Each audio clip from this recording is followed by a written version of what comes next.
ਅੱਜ ਤੋਂ ਕੋਈ 20-22 ਸਾਲ ਪਹਿਲਾਂ ਜਦੋਂ ਮੈਂ ਪਹਿਲੀ ਮਰਤਬਾ ਐਮਐਲਏ ਬਣਿਆ ਤਾਂ ਮੈਨੂੰ ਸ਼ੌਕ ਹੋ ਗਿਆ ਕਿ ਲਾਇਬ੍ਰੇਰੀ ਦੇ ਵਿੱਚ ਜਾ ਕੇ ਤੇ ਜੋ ਪਹਿਲਾਂ ਦਾ 37 ਤੋਂ 47 ਦਾ ਰਿਕਾਰਡ ਹੈ ਨਹੀਂ ਸੀ ਉਹ ਫਿਰ ਗਵਰਨਮੈਂਟ ਆਫ ਪੰਜਾਬ ਜਿਹੜੀ ਪਾਕਿਸਤਾਨ ਦੀ ਸੀ ਅਸੀਂ ਉਹਨਾਂ ਨੂੰ 4-5 ਵਾਰੀ ਖਤੋ ਖਿਤਾਬ ਵੀ ਕੀਤਾ ਵਿਧਾਨ ਸਭਾ ਤੋਂ ਹੀ ਕੀਤਾ ਕਿ ਸਾਡਾ ਜੇ ਤੁਸੀਂ ਰਿਕਾਰਡ ਮੁਕੰਮਲ ਕਰਾ ਦਿਓ ਤਾਂ ਉਹਨਾਂ ਨੇ ਇਹ ਗੱਲ ਕਹੀ ਕਿ ਸਾਡੇ ਕੋਲੇ ਵੀ ਦੋ ਹੀ ਸੈੱਟ ਸੀਗੇ ਇੱਕ ਸੈੱਟ ਤਾਂ ਸਾਡਾ ਜਲ ਗਿਆ ਕੋਈ ਬਿਲਡਿੰਗ ਨੂੰ ਅੱਗ ਲੱਗ ਗਈ ਸਾਡੇ ਕੋਲੇ ਇੱਕੋ ਹੀ ਸੈੱਟ ਬਚਿਆ ਤੇ ਉਹ ਫਿਰ ਅਸੀਂ ਤੁਹਾਨੂੰ ਮੁਹੱਈਆ ਨਹੀਂ ਕਰਾ ਸਕਦੇ ਸੋ ਆਲ ਪੋਲਾਈਟਲੀ ਉਹਨਾਂ ਨੇ ਰਿਫਿਊਜ਼ ਕਰਤਾ ਕਿ ਅਸੀਂ ਆਪਣਾ ਰਿਕਾਰਡ ਜਿਹੜਾ ਇਹ ਭੇਜ ਨਹੀਂ ਸਕਦੇ ਤੁਹਾਡੇ ਕੋਲੇ ਫਿਰ ਅਸੀਂ ਕੁਝ ਆਪਣੇ ਤਾਲੁਕਾਤ ਸੀਗੇ ਔਰ ਉਹਨਾਂ ਤਾਲੁਕਾਤਾਂ ਦੇ ਜ਼ਰੀਏ ਇਹ ਫੋਟੋ ਕਾਪੀ ਕਰਾ ਔਰ ਇਹ 37 ਤੋਂ ਲੈ ਕੇ 47 ਤੱਕ ਦਾ ਜੀ ਇਹ 23 ਫੈਬਰੂਰੀ ਤੇ 19 ਮਾਰਚ 1933 ਹਾਂ ਸੋ ਕੁਝ ਰਿਕਾਰਡ ਜਿਹੜਾ ਹੈ ਇਹ 33 ਤੋਂ 37 ਤੋਂ ਵੀ ਪਹਿਲਾਂ ਦਾ 28 ਦਾ ਵੀ ਹੈ ਸੋ ਇਹ ਮੈਨੂੰ ਲੱਗਦਾ ਇਹਦੇ ਆਉਣ ਨਾਲ ਪੰਜਾਬ ਦੇ ਵਿੱਚ ਹਿਸਟਰੀ ਆਫ ਪੰਜਾਬ ਰਿਸਰਚ ਜਿਹੜੀ ਹੈ ਰਿਸਰਚ ਦੇ ਨਵੇਂ ਮੌਕੇ ਜਿਹੜਾ ਪੈਦਾ ਹੋ ਜਾਣਗੇ ਔਰ ਇਸ ਕੰਮ ਦੇ ਵਿੱਚ ਸ਼੍ਰੀ ਰਵਿੰਦਰ ਕੌਸ਼ਿਕ ਸਾਹਿਬ ਤੇ ਆਈਏਐਸ ਨੇ ਔਰ ਇਹ ਵੀ ਬੜੇ ਹਿਸਟਰੀ ਦੇ ਬੜੇ ਵੱਡੇ ਸਟੂਡੈਂਟ ਹੈ ਇਹਨਾਂ ਦੇ ਵੀ ਤਲਕਾਤ ਸੀ ਔਰ ਇਹਨਾਂ ਨੇ ਸਾਰਾ ਜਿਹੜਾ ਰਿਕਾਰਡ ਇੱਥੇ ਮੰਗਾਉਣ 'ਚ ਇਹਨਾਂ ਨੇ ਵੀ ਸਾਡੀ ਬੜਾ ਤਾਵਨ ਕੀਤਾ ਸੋ ਇਹ 43 ਵੋਲਿਊਮਸ ਹੈਗੇ ਔਰ ਪੰਜਾਬ ਦੀ ਲਾਇਬ੍ਰੇਰੀ ਨੂੰ ਅਸੀਂ ਡੈਡੀਕੇਟ ਕਰਨਾ ਚਾਹੁੰਦੇ ਹਾਂ ਔਰ ਕਿਉਂਕਿ ਪੰਜਾਬ ਅਸੈਂਬਲੀ ਦਾ ਰਿਕਾਰਡ ਹੈ ਪਰ ਉਹਨਾਂ ਦੀ ਅਸੈਂਬਲੀ ਨੂੰ ਵੀ ਕਿਉਂਕਿ ਹਰਿਆਣਾ ਸਾਡਾ ਸਕਸੈਸਰ ਸਟੇਟ ਹੈ ਅਸੀਂ ਰਿਕਾਰਡ ਜਿਹੜਾ ਪੇਸ਼ ਕਰ so thank you so much ਬਸ ਦੇयर इज नथिंग ਸਰ ਜ਼ਿਆਦਾ ਸੋ ਆਲਮੋਸਟ 70 ਸਾਲ ਬਾਅਦ ਸਾਨੂੰ ਰਿਕਾਰਡ ਜਿਹੜਾ ਵਾਪਸ ਆ ਮਨਪ੍ਰੀਤ ਜੀ ਜਿਸ ਤਰ੍ਹਾਂ ਤੁਸੀਂ ਹਰਿਆਣੇ ਇੱਕ ਗੱਲ ਡਾਕੂਮੈਂਟਸ ਹੈ ਤੁਹਾਡੀ ਪੰਜਾਬ ਦਾ ਚੀਫ ਮਿਨਿਸਟਰ ਸੀ ਖਿਜ਼ਰ ਟਿਵਾਣਾ ਸਾਹਿਬ ਔਰ ਉਹਨਾਂ ਨੇ ਇਹ ਗੱਲ ਕਹੀ ਕਿ Pakistan over my dead body ਇਹ ਗੱਲ ਅਸੈਂਬਲੀ 'ਚ ਉਹਨਾਂ ਨੇ ਕਹੀ ਕਿ ਮੇਰੀ ਲਾਸ਼ ਤੇ ਬਣੂਗਾ ਮੈਂ ਬਣ ਨਹੀਂ ਦਊਂਗਾ ਪਾਕਿਸਤਾਨ 'ਚ ਕਹਿਣੀ ਹੋਵੇ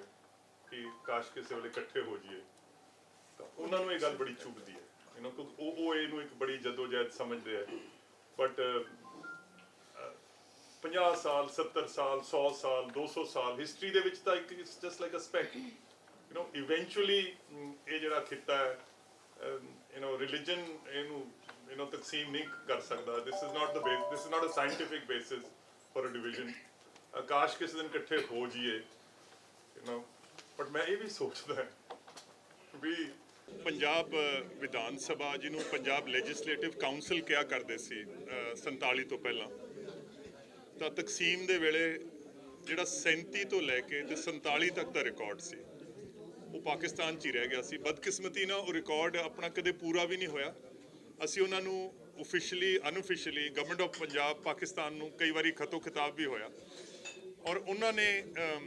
ਇਹ ਗੱਲ ਕਹੀ ਕਿ ਸਾਡੇ ਕੋਲੇ ਵੀ ਇੱਕੋ ਹੀ ਕਾਪੀ ਹੈ ਔਰ ਅਸੀਂ ਇਹ ਕਾਪੀ ਜਿਹੜੀ ਹੈ ਤੁਹਾਨੂੰ ਮੁਹੱਈਆ ਇਸ ਕਰਕੇ ਨਹੀਂ ਕਰਾ ਸਕਦੇ ਕਿਉਂਕਿ ਫਿਰ ਸਾਡਾ ਰਿਕਾਰਡ ਜਿਹੜਾ ਹੈ ਉਹ ਸਾਡੇ ਕੋਲੇ ਐਕਸਟਰਾ ਹੈ ਨਹੀਂ ਸਪੇਅਰ ਹੈ ਨਹੀਂ ਤਾਂ ਅਸੀਂ ਆਪਣੇ ਤਾਲੁਕਾਤ ਕੰਟੈਕਟਸ ਦੇ ਜ਼ਰੀਏ ਉਸ ਰਿਕਾਰਡ ਦਾ ਫੋਟੋ ਕਾਪੀ ਕਰਾ ਲਿਆ ਔਰ ਤਕਰੀਬਨ 43 ਵੋਲਿਊਮ ਇਹਨਾਂ ਕਿਤਾਬਾਂ ਦੇ ਹੈਗੇ ਔਰ ਜਿਹੜੀਆਂ ਪੰਜਾਬ ਲੈਜਿਸਲੇਟਿਵ ਕਾਉਂਸਲ ਦੀਆਂ ਡਿਬੇਟਸ ਹੋਈਆਂ ਉਹ ਸਾਰੀਆਂ ਇਹਨਾਂ 'ਚ ਦਰਜ ਹੈ ਔਰ ਨਵਾਂ ਜਿਹੜੇ ਹਿਸਟੋਰੀਕਲ ਰਿਸਰਚ ਹੋਣੀ ਹੈ ਪੰਜਾਬ ਤੇ ਹੋਣੀ ਹੈ ਪਾਰਟੀਸ਼ਨ ਤੇ ਹੋਣੀ ਹੈ ਇਹ ਰਿਕਾਰਡ ਪਹਿਲਾਂ ਇੰਡੀਆ 'ਚ ਅਵੇਲੇਬਲ ਨਹੀਂ ਸੀ ਇਹ ਆ ਗਿਆ ਹੈ ਔਰ ਪੰਜਾਬ ਵਿਧਾਨ ਸਭਾ ਇਹਦੀ ਇਹਦੀ ਅਸਲੀ ਹੱਕਦਾਰ ਹੈ ਸੋ ਇਹ ਇਮਾਨਤ ਹੈ ਪੰਜਾਬ ਦੇ ਲੋਕਾਂ ਦੀ ਜਿਹੜੀ ਕਿ ਅੱਜ ਸਪੀਕਰ ਸਾਹਿਬ ਦੇ ਅਸੀਂ ਹਵਾਲੇ ਕੀਤੀ ਹੈ ਮੈਨੂੰ ਲੱਗਦਾ ਹੈ ਇਹਨਾਂ ਨੂੰ ਹੁਣ ਰੈਫਰੈਂਸ ਜਿਹੜੀ ਲਾਇਬ੍ਰੇਰੀ ਹੈ ਉਹਦੇ 'ਚ ਇਹ ਵੋਲਿਊਮ ਜਿਹੜੇ ਸਟੋਰ ਹੋ ਜਾਣਗੇ ਅਸੀਂ 1-2-4 ਦਿਨਾਂ 'ਚ ਹਰਿਆਣਾ ਦੀ ਜਿਹੜੀ ਵਿਧਾਨ ਸਭਾ ਹੈ ਉਹਨਾਂ ਨੂੰ ਵੀ ਇਹ ਹੂਬਹੂ ਇਹੀ ਰਿਕਾਰਡ ਜਿਹੜਾ ਉਹ ਹਰਿਆਣਾ ਨੂੰ ਵੀ ਦੇ ਦਾਂਗੇ ਔਰ ਜਿਸ ਤਰ੍ਹਾਂ ਮੈਂ ਪਹਿਲਾਂ ਬੋਲਦੇ ਕਿਹਾ ਕਿ ਤਾਜੁਬ ਦੀ ਗੱਲ ਇਹ ਹੈ ਹੈਰਾਨੀ ਦੀ ਗੱਲ ਇਹ ਹੈ ਕਿ ਜਿਨ੍ਹਾਂ ਨੂੰ ਪਾਕਿਸਤਾਨ ਮਿਲਿਆ ਮੁਸਲਿਮ ਲੀਗ ਜਿਹੜੀ ਪਾਰਟੀ ਸੀ ਜਿਨ੍ਹਾਂ ਦੀ ਕਿਆਦਤ ਥੱਲੇ ਪਾਕਿਸਤਾਨ ਬਣਿਆ 1937 ਤੋਂ ਲੈ ਕੇ 46 ਤੱਕ ਸਿਰਫ ਉਹਨਾਂ ਕੋਲੇ 2 ਹੀ ਸੀਟਾਂ ਸੀ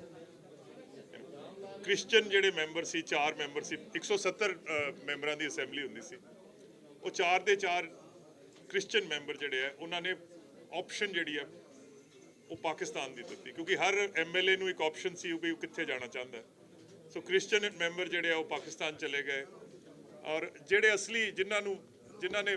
ਪਾਕਿਸਤਾਨ ਦੀ ਆਵਾਜ਼ ਉਠਾਈ ਬਿਹਾਰ ਤੇ ਯੂਪੀ ਦੇ ਜਿਹੜੇ ਨਵਾਬਜ਼ਾਦੇ ਸੀ ਤਾਲੁਕਦਾਰ ਸੀ ਜ਼ਮੀਂਦਾਰ ਸੀ